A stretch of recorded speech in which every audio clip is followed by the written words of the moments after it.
how does Cole Sager define success?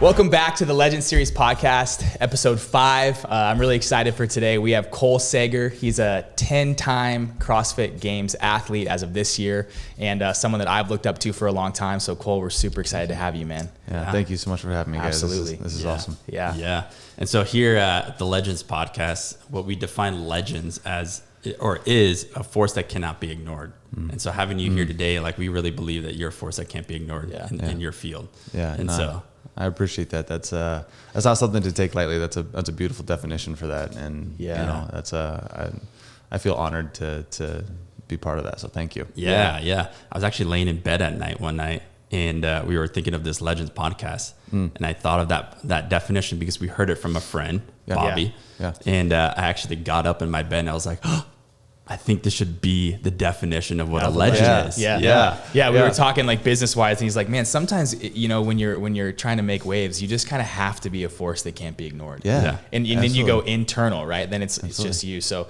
anyways, man, you were honestly the first name that we came up with of someone we would like to interview. Thank you. So we're just happy to have you. Thank you. Like, we're really honored that you'd be here. So that really means a lot, because I genuinely feel like I'm just a guy just trying to do something in my life that's good. You know what I mean? And just trying to make a positive impact. Yeah. And, you know, I also recognize that I happen to just be a guy that works out faster than most people. Yeah, totally. You know what I mean? Come on, that is for sure. So, let's just, but no, that's awesome. And I love those moments, like those moments in life when like you like pop awake in the middle of the night. Like how great are those? Oh, dude.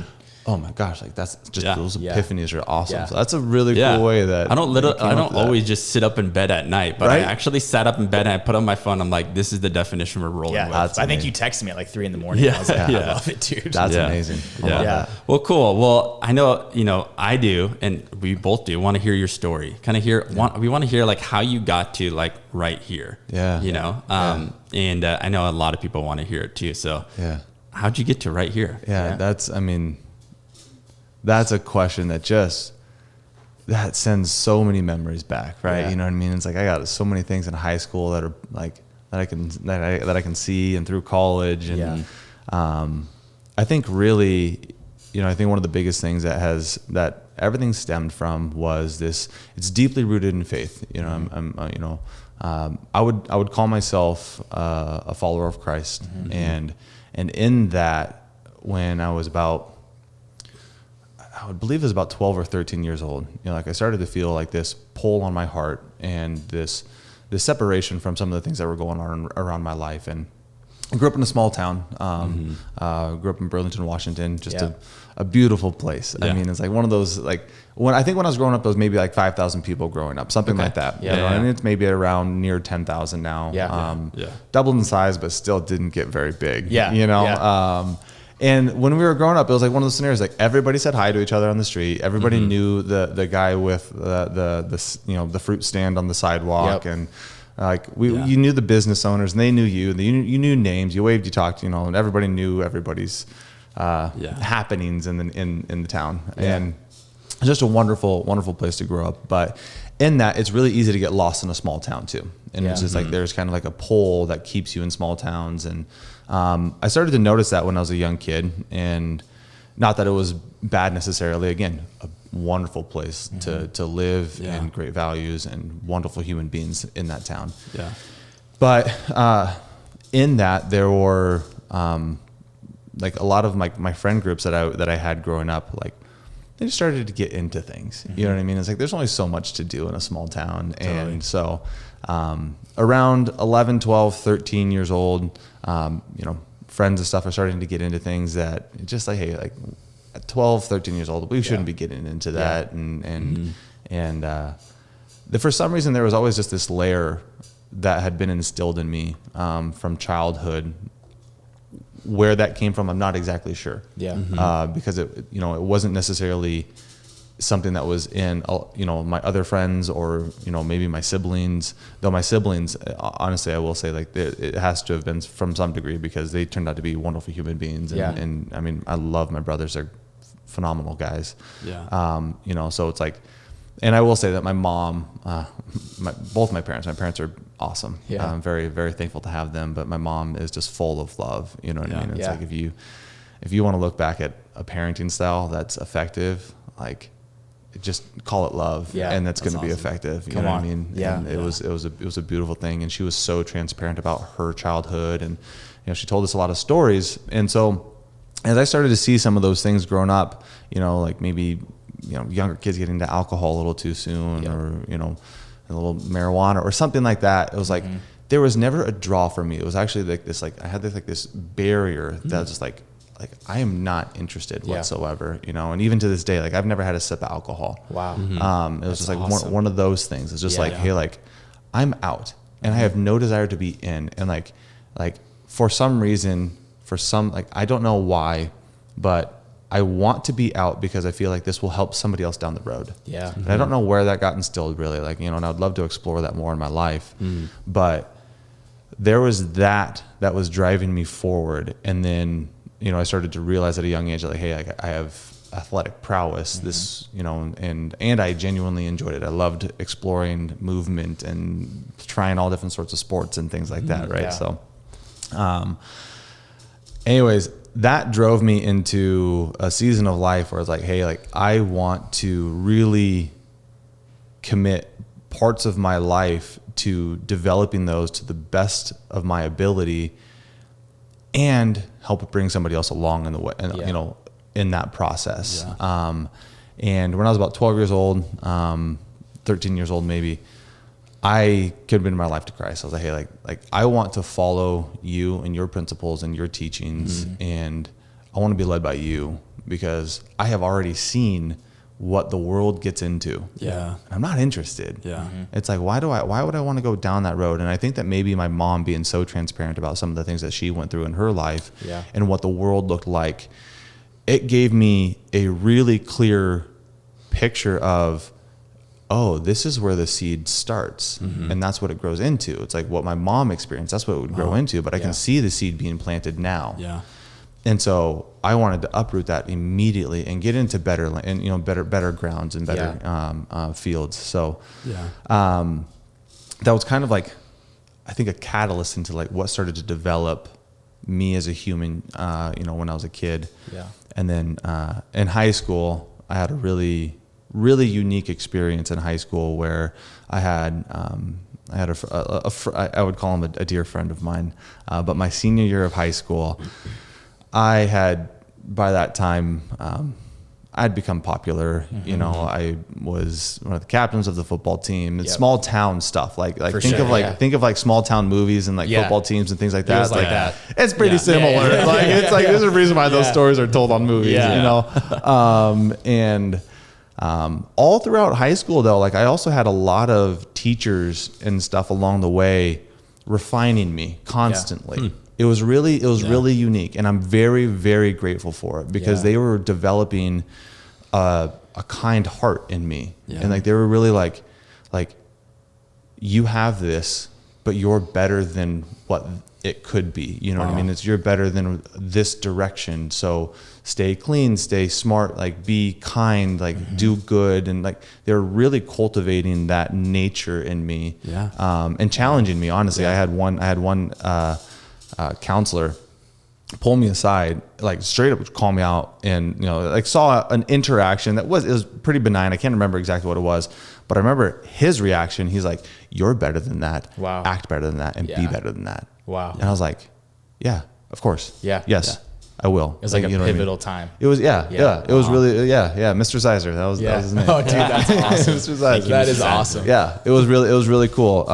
But to have that in high school, to have people see something in you that you're not aware of at the time. Like I'm a 16-year-old, 17-year-old kid. I'm not aware of it. Yeah. But they saw something, and that makes you start to wonder like, oh, like maybe there is something that I need to pay attention here and cultivate and grow, and continue to water. And so anyway, I had like I said, I would call him a dear friend of mine, but he was mentally challenged, and he was developmentally delayed. And so, if I was a senior in high school, he would have been a junior.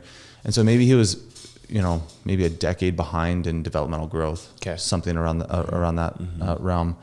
And for whatever reason, he took a liking to me, and I became his best friend. And he was very high energy, and so like, he would see me across the quad, and he would come running, and everybody knew that Patrick was coming. Like it was just like you couldn't keep his energy down, and it was off-putting to a lot of my friends, because they didn't know what to do with it. They didn't want to be involved with it, and it was just kind of an interesting scenario that in this season of life where I had gained a lot of popularity and attention, all of a sudden, this welcoming of an individual into my life, all of a sudden isolated me. Yeah. And it was a really interesting dichotomy in high school to experience. Yeah. And by that time, 18 years old. And so, about that time, our brains are starting to develop into adulthood, and you're starting to better understand things a little bit. Yeah. And I was like, okay, this is really interesting. It's like, I had all of these friends, and, but now it's like, I've gotten a little isolated. Like, why is this? Yeah. And there was always an edge about me that I didn't like the social constructs of high school. I didn't. It's like, I didn't like that the popular guys sat at the popular table, the popular girls, and you had these cliques and things like that. I didn't like that. Like, I loved the creatives. Like, they were awesome. They were like such a beautiful group, and they had so much like life in them and whatnot. Yeah. But it's like, it was weird to like have somebody wearing a football jersey come over and want to like chat. You know what I mean? It's like the high school dichotomies in a small town. Like it's just kind of interesting, right? Yeah.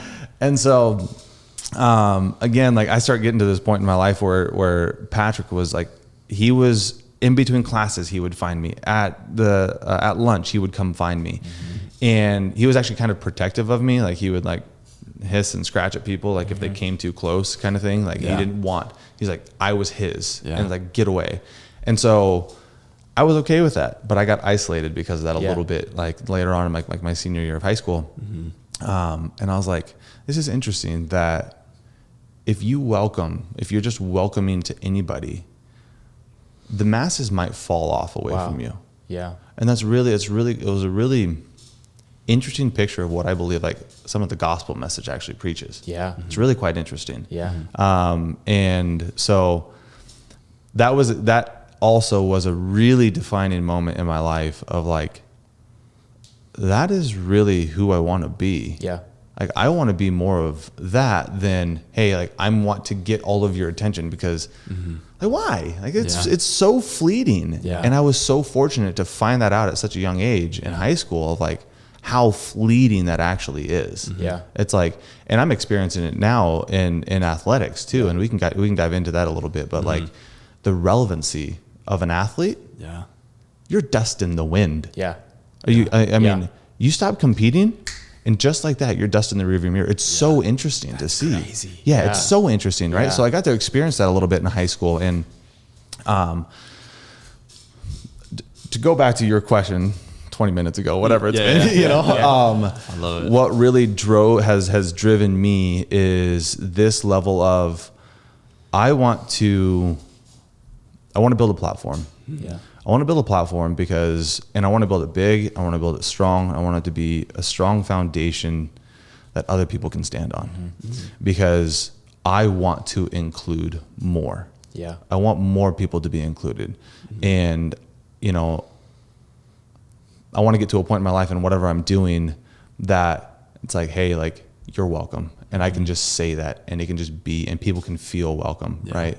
And so my athletic pursuits have always been around this idea of like, hey, can I build a platform that will allow people to be loved on and be positively impacted and cared for, and made to feel as special as the attention I got in high school of like, oh, you're a football player, like you're awesome. It's like, hey, like, no, it should be you're a human being. Yeah. You're awesome. It's like, you're welcome. And you know what I mean? It's like, it's one of those things. So, and again, I believe that stems from just, you know, a deep love and appreciation for what the gospel message is and should be and how it should be preached and lived out. Right. Yeah. So, Yeah, I mean, so my whole life was built around wanting to play football when I was a kid. Like I went played football at the University of Washington. Yeah. Come on, go Dogs. Yeah. What's up, man? What's up? So, like I was going to go play in the NFL. That was the platform that I wanted to build. So I wanted to go play in the NFL. And it wasn't for like, I want to play in the NFL for like the money or the fame or anything like that. That's like, hey, that will come, like whatever, like whatever we do, if we do it really well and we welcome it to people, I guarantee it's going to come. Absolutely. You know what I mean? Like opportunity is going to present itself. And so it's like, whatever, like let's go that direction. Well, going through college, I had an amazing college career. It was an absolute blast.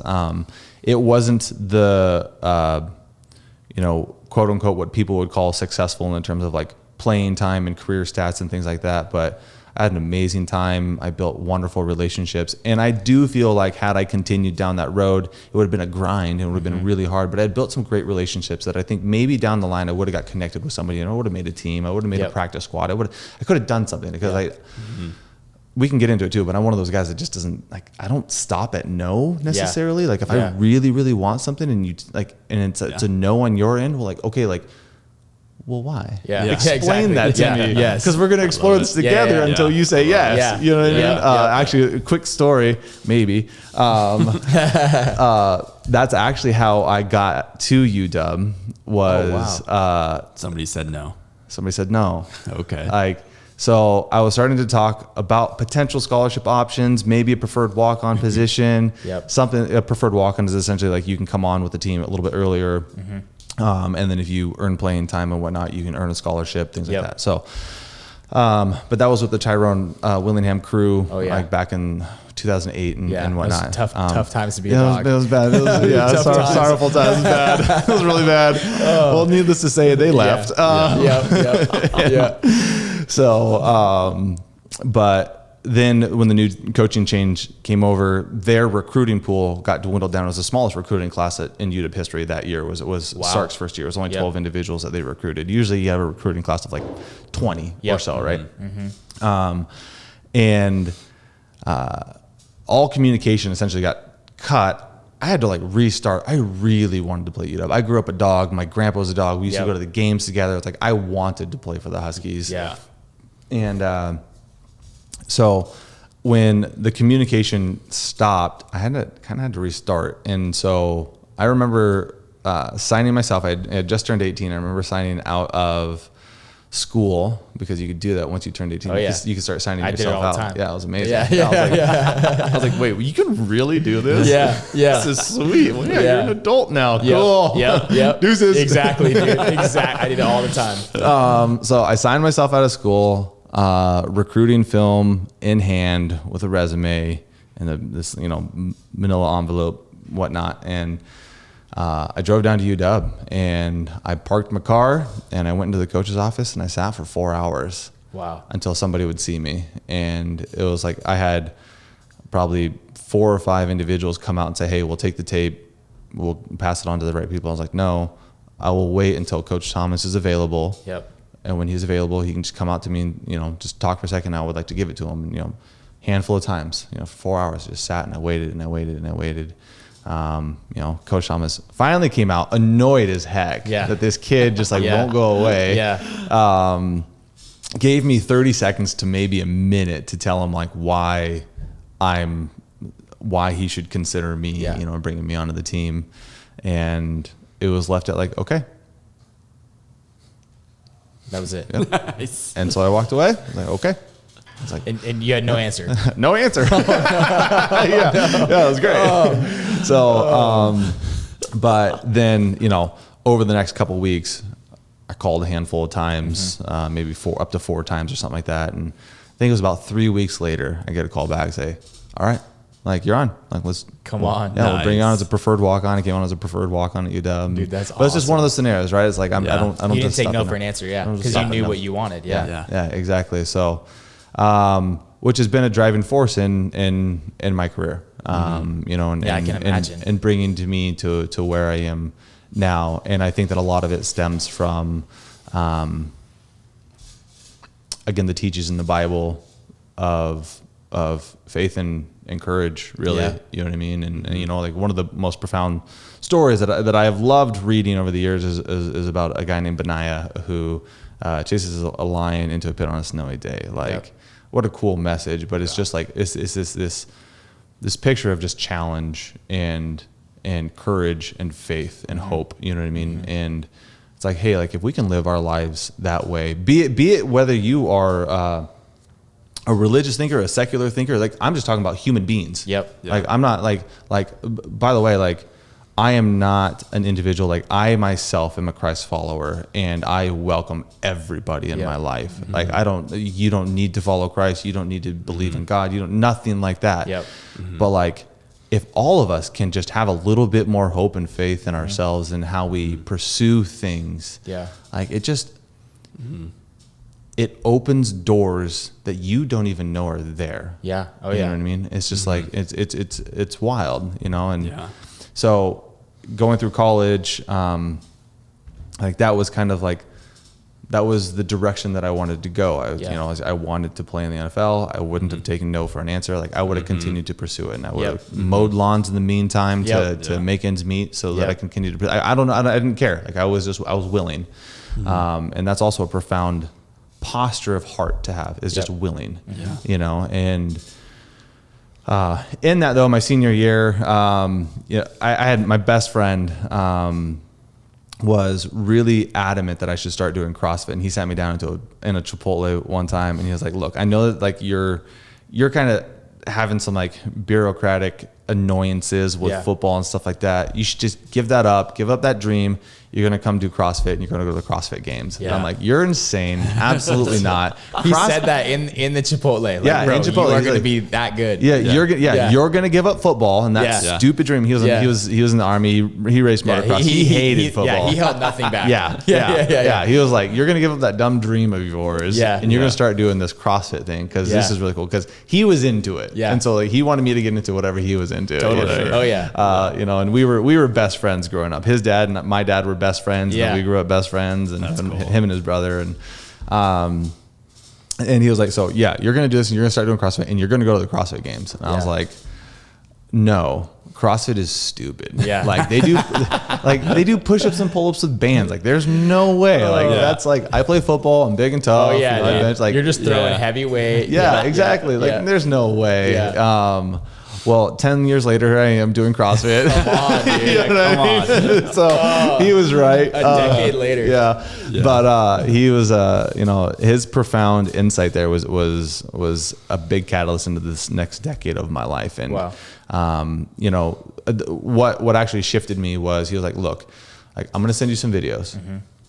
Just watch them, and then we'll have another conversation about this." And he didn't send me footage of like CrossFit Games footage, like what most people would be like. He knew me way too well. He was like, "I'm not going to start with that." He sent me a video of Rich Froning and Dan Bailey just talking about wanting to have a positive impact, talking about their faith, talking about wanting like this community to grow and build in a good way. And I was like, "Dang it, I'm hooked. You got me." Like, how can we do this? You know, and Cody was his name. And Cody was him and I were very much just like, "Hey, like, how can we build something that we can love people with?" You know, and that was really his angle and his direction. And he was like, "Look, we could do this together. It would be amazing." And so needless to say, I was like, "Okay, like let's give this a shot." And I actually decided to stop training for my pro day and did not do my pro day. Wow. And instead started training for CrossFit, and 2 months later was the Open in 2013. Did the Open, qualified for my first regionals that year. 2 months. That blows my mind. I mean, you were athletic. I had fit. I had 14 years of football underneath. You just needed to learn the movements. Some of the skills and stuff. Like double unders, ring muscle ups, things of that nature. You know, but I had the strength and I had the engine and the conditioning. For the most part, I had the conditioning. And so, and also the willingness to fight. I mean, you get that with football conditioning and shuttle runs and stuff like that, right? So, that was really what drew me into CrossFit. Is like, hey, like, you're absolutely right. We looked at the community, like, this is a community that wants to grow, that wants to change, that wants to, that wants to do good in people's lives. And I was like, I can be a part of that.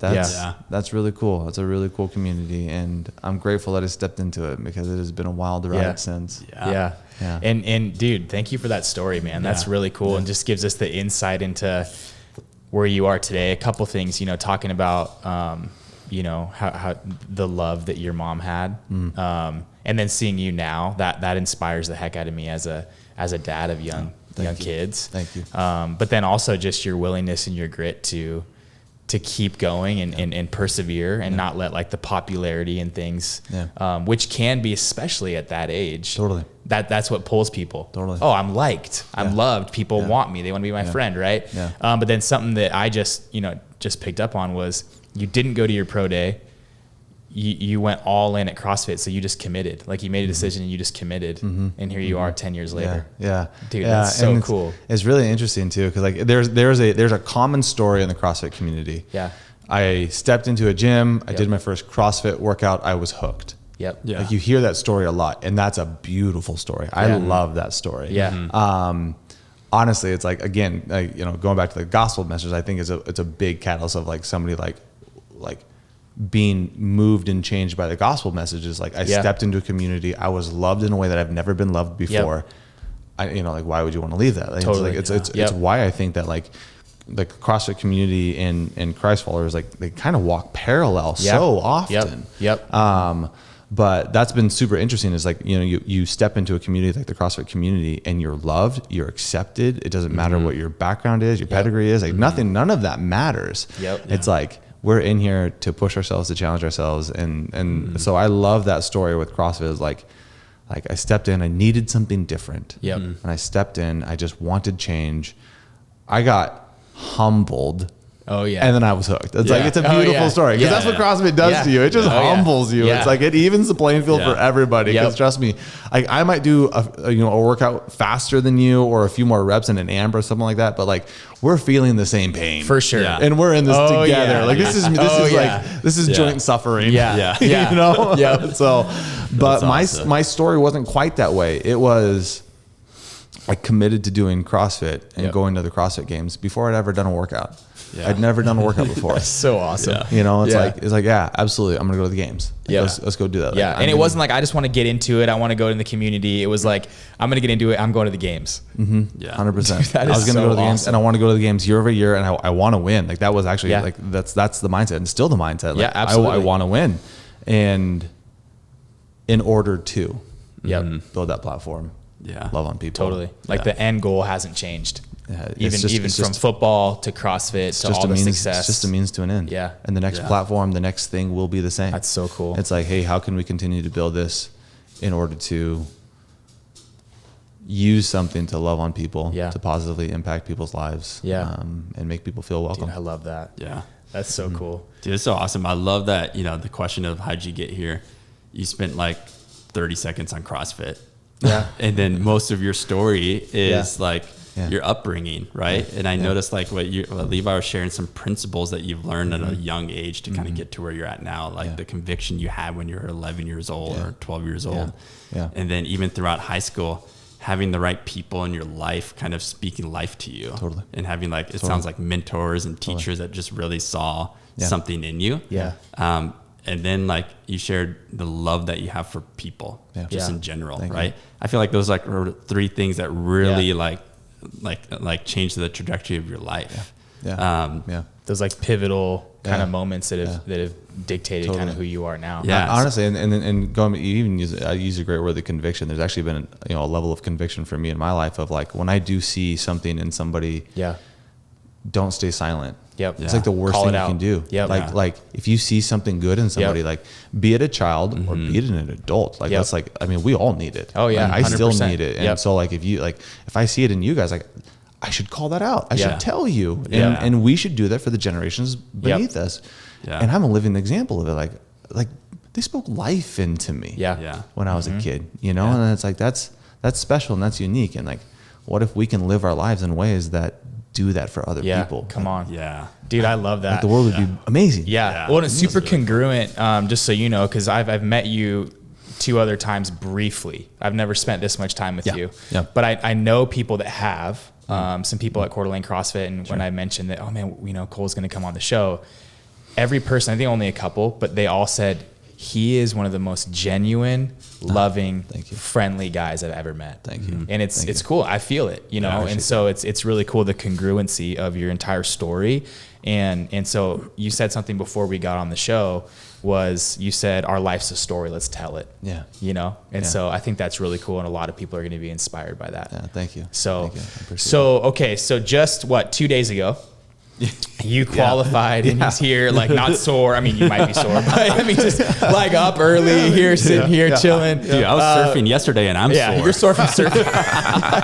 And I rolled my ankle playing basketball. So, I used to be athletic. So, but 2 days ago, you qualified for your 10th consecutive CrossFit Games. Mm-hmm. Yeah. Wow. Tell us a little bit about that. I mean, sure, it's probably hard to say how that feels. Yeah. But that's monumental. Yeah. So first off, congratulations. Thank you. But what is that kind of feeling like? Just 2 days removed. Yeah. We were actually, I started kind of to allude to it before we got on the show, but as an athlete, it's like you spend so much of your life in pursuit. Yeah. And you're pursuing the next thing, and it's really easy to not stop and feel the moment you're in because you're pursuing the next thing already. Yeah. And that was one of the first things that I wanted to do. Once I got off the competition floor, I stopped, and I had met my family and whatnot. And it's really easy to just get like lost in like the celebrating of like, hey, there was a great weekend, and like hear all of how their weekend was. And it's just like you get lost in that. And all of a sudden it's like, you don't stop and take things in. And so, there's a couple people that I wanted connected with. I was like, hey guys, like, let me meet up with you in a couple minutes. Yeah.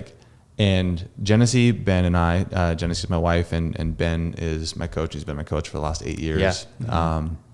But we walked around the corner and got in the car, and we didn't drive anywhere. We just sat in the car where it was silent and we could just be for a second. Yeah.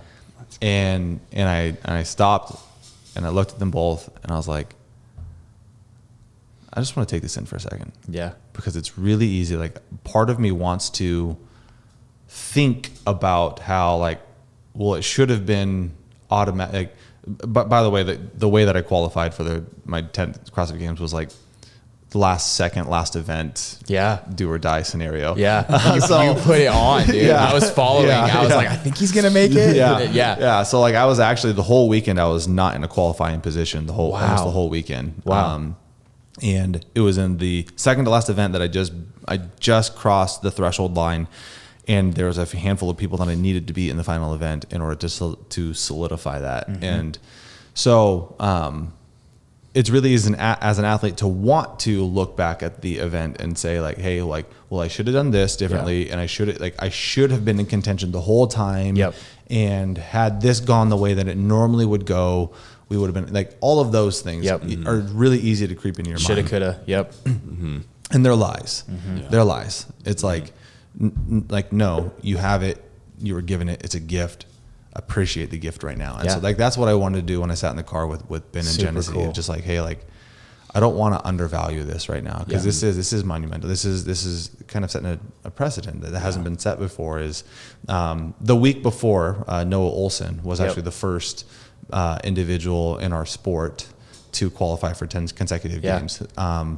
And the only difference is his region competed a week before mine. And then actually next weekend, there's another one, BKG is competing in Europe, and he has an opportunity. But we're the only 3 individuals in our sport who have had that opportunity to qualify for 10 consecutive games. Yep. And that's the consecutive is kind of one of the big things that's standing out for a lot of people right now. Yeah. Also another cool moment that I want to share that I got to, Noah happened to fly out to us, and he's in Miami. Yeah. Mm-hmm. So he flew out to us, and he was actually at our region yesterday. So cool. Wow. And so right afterwards, I got to connect with him. I saw that on your Instagram, I think. Yeah. That was super. And he came just to support you, and probably all his friends. But. I mean, totally. Yeah. So he came out, like, him and Chandler Smith are really close friends. So he came out for him, and Noah's a phenomenal human being. If you guys don't know Noah Olson, go check him out.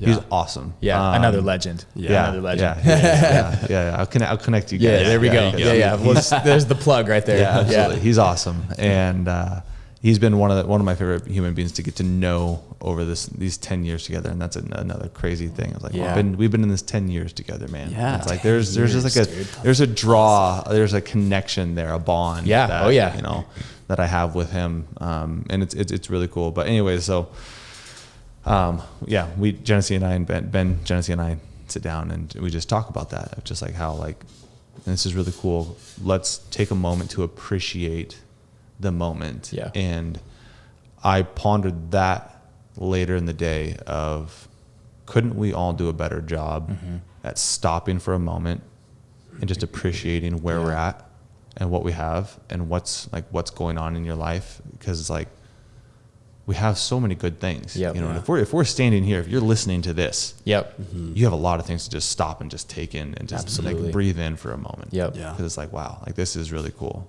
And so that was just kind of one of those like principles of mine. Hey, like let's just stop for a moment and be together in this, because this is really special. And I had some really cool interactions with some friends. I've been in the sport long enough that like a lot of the volunteers, all of the judges that are on the floor, they all know you. The announcers, the head judges, like we've been in this for 10 years together. So like we're friends. And so like throughout the whole weekend, they're kind of like, I know that they have to like put on like kind of like a little bit of a, hey, like you got to go do your thing, and we got to be professional. Totally. But then, like once it was done, like I got some hugs for sure. It's like, dude, we were rooting for you, bro. And that was really special. I felt loved. I felt loved again. That's you know awesome, what I mean? man. And that is something that, like I used to say this a lot more frequent. Maybe I should start again, but like I really want people to experience some of the things that I've experienced in my life. And really what I think that boils down to is just like a deep level of being loved on. And I'm undeserving of it. I didn't do anything differently than what other people are doing to get some of the love that I have gotten.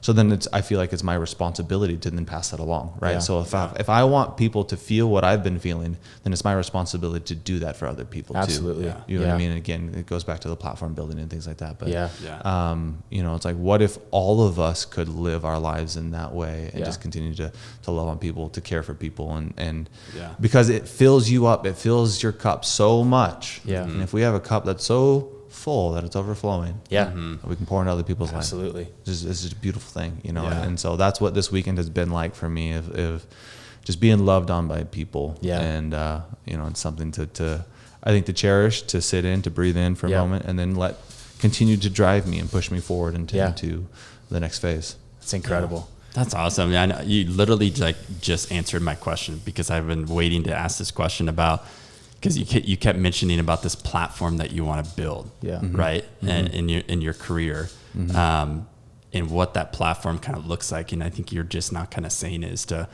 you felt such love in your life that you want to share that with other people. I guess maybe a question to go a little bit deeper is, what are some ways now with the platform that you have built? Like, what are other ways that you've been able to use that platform and what you've wanted to create, right? Because it's easy to say things like, I want to create this, but I believe you've already created something. And you're doing it. And so what are other ways in that platform that you're doing? That's a great question. And something that I've pondered over the last 5 years or so, that's, I used to use that phrase, like, I want to build a platform. I want to build a platform. I want to build a platform. And I've stopped using that as much and more internalized, like, hey, just go build continue to build. But then somewhere along the lines of like 2019 or something like that, I had this like kind of like conviction in my heart of like, have you not looked? You have a platform. Like, have you not paid attention? It's that athlete's mindset of like continuing to the pursuit of, as opposed to like, what do I have? Totally.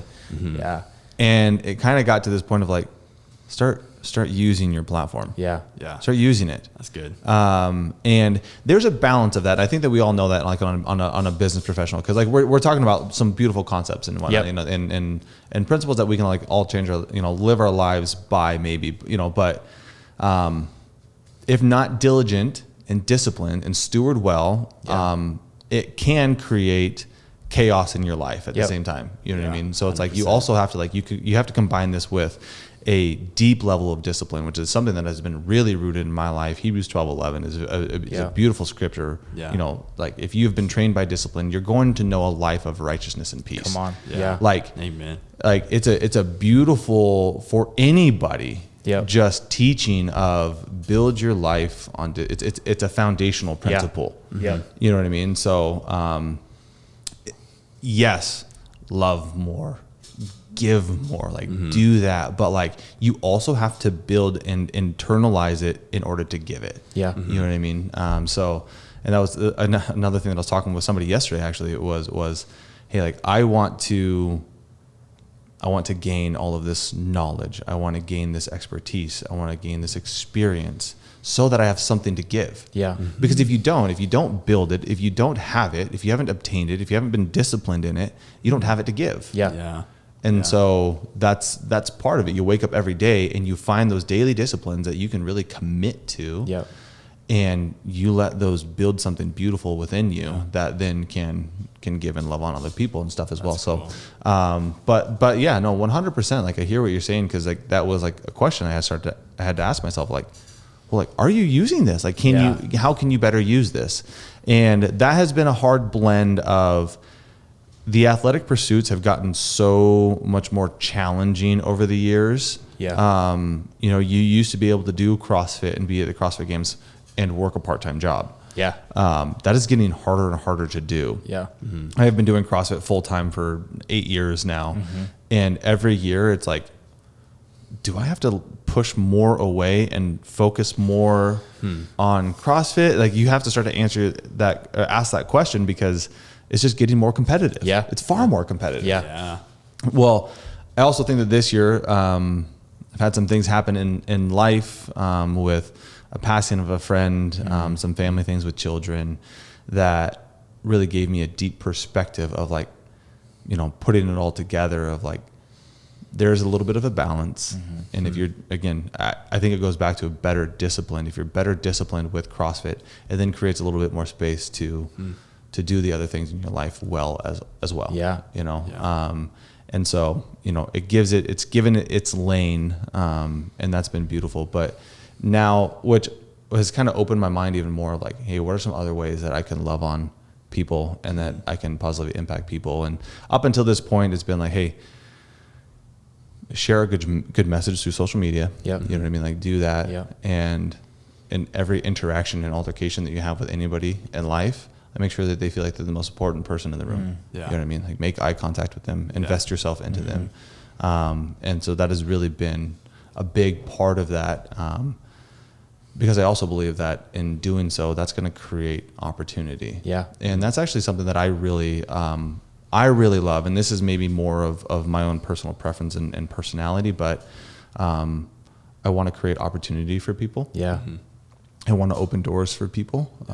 And I feel like that's a great way to love on people and maybe not just open doors for people to have a better business or make more money or whatnot, but just to feel welcome. Yeah. You know what I mean? It's like, it's amazing when like you feel isolated and then you see a door open and it's like, whoa, like I have a place to go. And like, that's just, that's opportunity. And it's a beautiful thing, you know, and I've had opportunity created for me by a lot of individuals over the years. And it's been, it's felt really good, you know? Absolutely. So, you know, I think cool. As far as like the platform goes, you know, there's a lot of that there. So yeah, that's super cool, man. Yeah.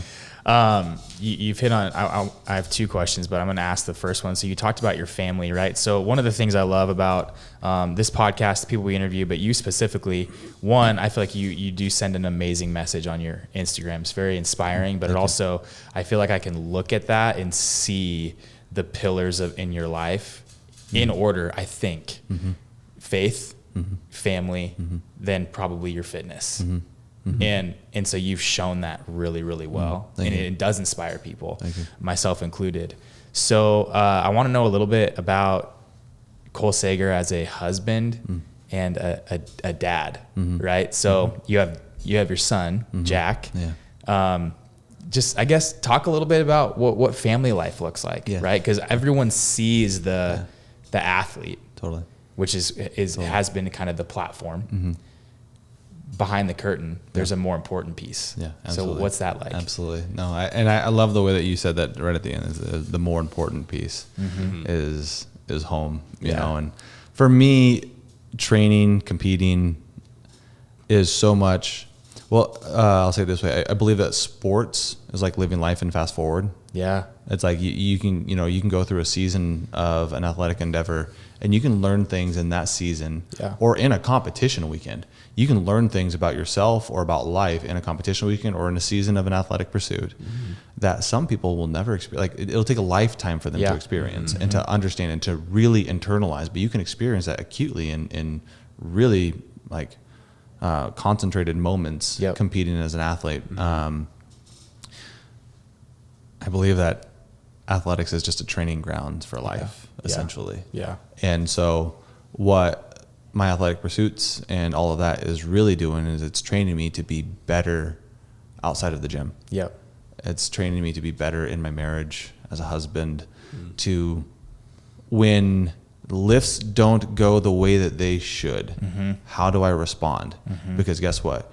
You're gonna get inside to the house. I train in my garage, by the way. I think that's why I think I said garage. I have a gym in my garage, so I train in there. And anyways, so like when I get out of the garage or get out of the gym and I come into the house, like the barbell didn't go a certain way. How did you respond? Well, guess what? You're gonna get inside, and the toddler is not gonna behave how you want the toddler to behave. 100%. How are you gonna respond? You know, and there's some depth there. That like, hey, like go do things in your life consistently that require a lot of discipline and learn about yourself. And that's actually a big challenge that like I want people to become more conscious whenever they're training, whenever they're exercising, or even whenever they're pursuing something on a regular basis. Like utilize that to learn more about yourself. Be extremely conscientious about how you're doing it, because that's going to bleed over and carry over to how you do other things in your life. You know, and I know a lot of athletes that will try to compartmentalize that, but then you see them outside in life and you see the way that they respond to pressurized, stressful situations. I was like, well, that's the same way that you respond to pressurized, stressful situations when you're on the competition floor or when you're training. It's like, you have a beautiful moment in your training environment to practice that every day. You know what I mean? And so it's like I would encourage people to find that training environment in their own life of like, how can you practice that every day? For a lot of people, it's in business. You know, it's in their business life. That's another arena that it's like, hey, like you get to practice things on repeat all the time. And you know, like sure, like maybe it's not every day you're doing the same thing, but you know, week over week, for the most part, like we're kind of in a rhythm and you're in a routine, and you can learn things in that arena that when you get back out to the place that matters most, when you get home, when you're with your family, and to correct you with you're pretty spot on with like the order, faith, family, I would say like friendship, and fitness, you know what I mean? Cool. You know, because people will always come before fitness, 100%. You know what I mean? You know, but you know, like it's really easy to like family and friends. You know, you can put those together. But but like 100%, when you get into those arenas, though, those are the more important arenas of like your family, your friends, like the being with people, and how you respond. It's like, how can we use other aspects of our lives to like really help train us to be better in those? So, but anyways, I have a beautiful family. Like, you know, we have he's a son he's 2 and 5 months, and he's turned into a little taller little boy. And he's just full of life. And I am just praying every day that I can love the way that my parents loved, that I can just be there for him, and encourage him in everything, and just be a guide. You know, let him be free and have make your choices. That was one of the things my mom did so well. She was like, make your choices. They're your consequences. You're going to deal with it. You know what I mean? And she's going to love you regardless. I'm going to love you regardless, and I'll be there. I'll get you out of jail if I can. But if I can't, you're going to sit there. Exactly. You know what I mean? That's good. So, you know, it's good. Like I'll let him live his life, and I will be there for every fall, for every triumph. You know, like I'm going to be there, and that's what I want. This kind of dad that I want to be. That's amazing. You know, and as far as being a husband, you know, I can sure be a heck of a lot better. I think, I think we can all admit that. Absolutely. Absolutely. I have an incredible wife that I can't put into words at how much I love and appreciate her. She has just been the epitome of fully supportive of everything. She stopped working as a pharmacist to essentially help me with athletics and be on this journey together. She's like really gotten behind me in such a beautiful way. When she didn't need to. Like she didn't have, it's like, it could easily like, hey, like maybe like, I honestly, I can't wait for the day where I can like, what do you want to do? Like, I want to support that. You know what I mean? And I would probably say like, don't worry about that. Like, let's just do it together. Like, that's what she wants. She just wants to do it together. And so I'm very, very thankful for that. And, I think that marriage is just another beautiful message of, and depiction of the gospel message and, a place to practice love and, how to refine that better. And so, I'm very, very thankful for those. I have a wonderful family. That's awesome. Yeah. I love that. So I love like your pillars in your life that you just now mentioned. Thank you. And, I heard you say like discipline is very important to you and learning discipline and continuing to learn discipline.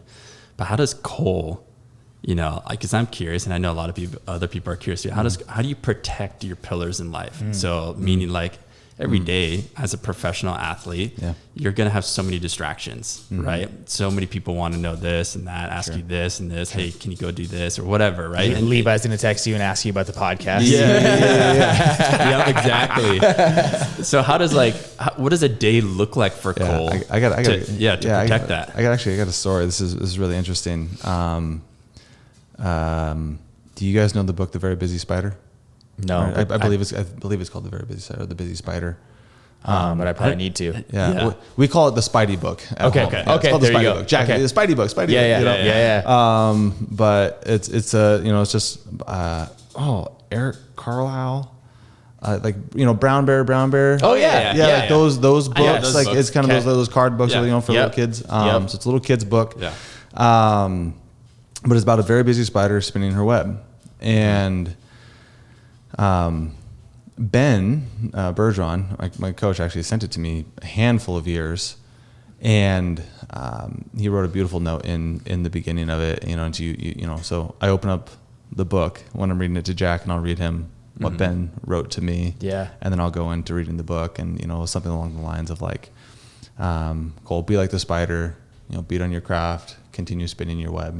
It's a really nice sentiment. But then you get into the book, and it's a really interesting dichotomy that's in the book. Is the spider is very busy and she needs to spin her web, and the whole purpose of spinning the web is so that she can catch her food, eat, and survive. Like it's it's a survival thing. And if she was distracted by things that come into her life, she would not have finished building her web. She wouldn't have been able to catch food. I think I know this book now. So I feel like it starts off. The spider, lands on a fence post, starts building her web, and the first animal, it's a farm animal that comes up is a horse. Neigh. And the horse, and it says the horse, and do you want to eat some hay?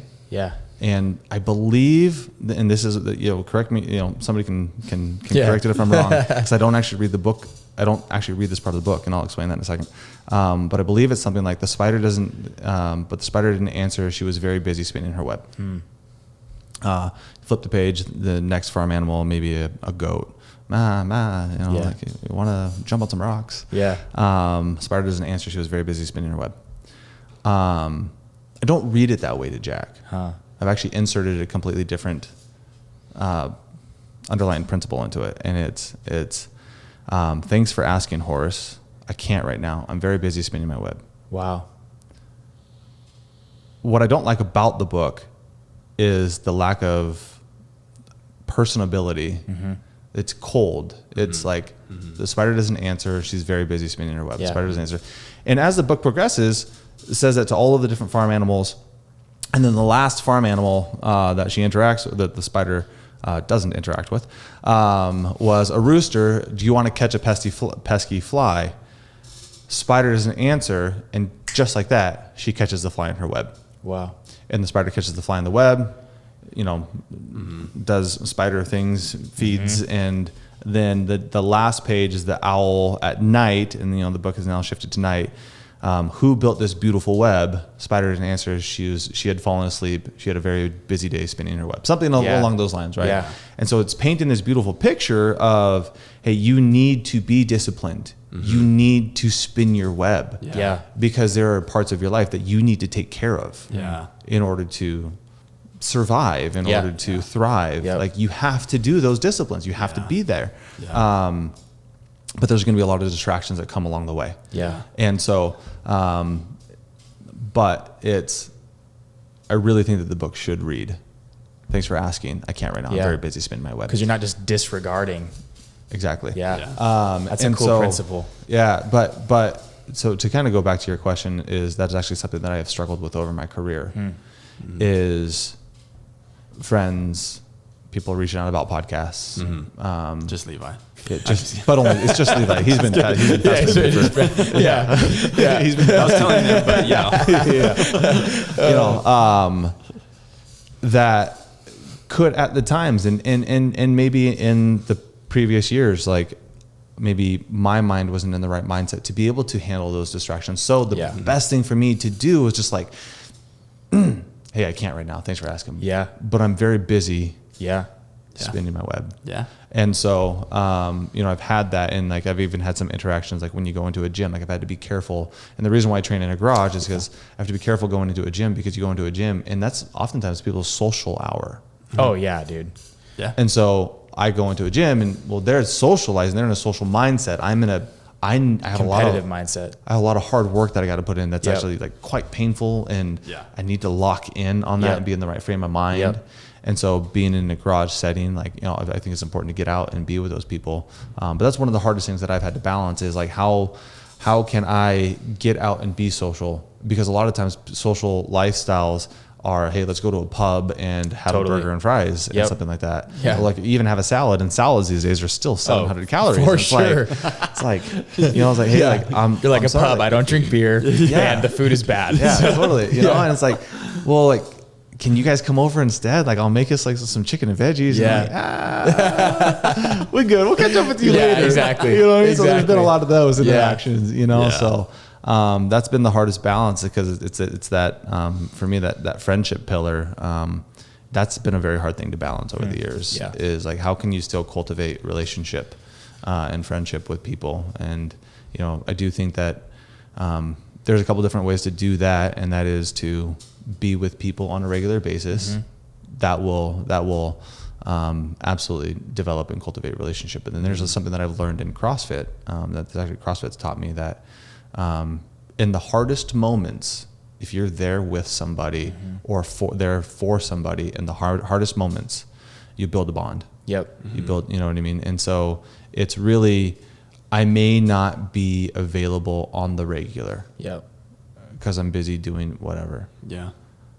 But my heart is, if you need me in any moment and you really need me, I will be there. Like, it's like, that's the heart and mindset that I want to have. You know what I mean? And so there's been some people in my life that have gone through some very challenging things, and we've gone through some very challenging things as a couple, Genesee and I. And the people that have stepped in and were there completely with us. Your heart now has a tie and a bond that is not going to be broken. Totally. You know Regardless of time spent maybe in a busier season or a competing season. So it's like, hey, you can accumulate volume with people. Or you can make intensity be the thing that really drives. Which is probably another CrossFit thing. That is a CrossFit. That was a CrossFit play. Volume and intensity. You know what I mean? So, that's awesome. That's man. awesome. Well, I think first off, this has been awesome, man. Just getting to know you and hearing your heart. Again, I've said it a few times. It's so congruent with what you're saying, what I've experienced through social media and during this time, and other people that know you. I think it's really cool. I'm excited to see things progress.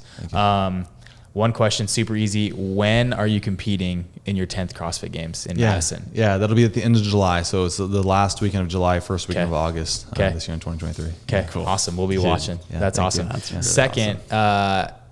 how does Cole Sager define success for those people asking or thinking, man, what is success? I think we've felt it. Yeah. But if you had to just in a nutshell, what would you say? Yeah. No. How much time do we have? That's in a nutshell. 3 hours.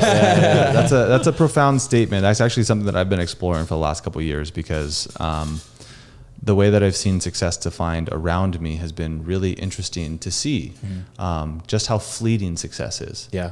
And it's one of those things that, we can define, and I think it's a beautiful thing. And I literally have, I used to have it memorized, but I have it drawn out and I have it actually framed.